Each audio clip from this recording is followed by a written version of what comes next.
The opportunities mining companies have at the moment is certainly driven by the commodity cycle.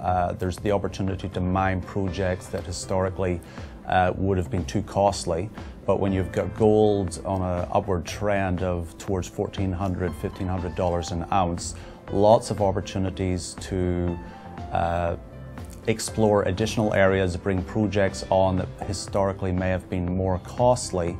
Mining companies, in their search for the next big project, are going further and further afield. We see the mining industry going to Mongolia, to Afghanistan, to Africa, Mauritania included, Burkina Faso. A lot of areas which historically people may be thinking of conflict areas.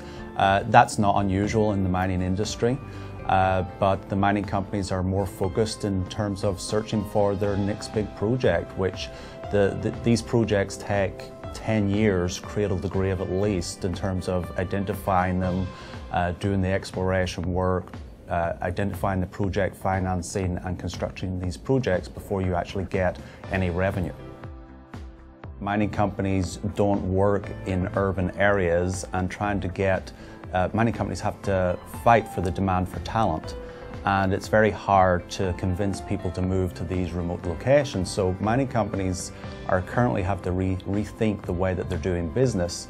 And we're seeing that in Australia currently with some exciting new ways of doing business from more urban areas, but for people working at mine sites remotely. And so for examples of that is workers who are based in effectively warehouses in the outskirts of Perth in Australia, who are managing equipment remotely, which is several hundred miles away in the West Australian desert. In our report, we talk about the fickle face of financing, and it's a struggle for many of the mining companies. The larger mining companies have it somewhat easier, they have their war chests, but the smaller size, mid-sized mining companies, it's tougher. And they're now looking to Asia to finance a number of the projects, and there's a lot of cash coming out of the Asian countries, and particularly China.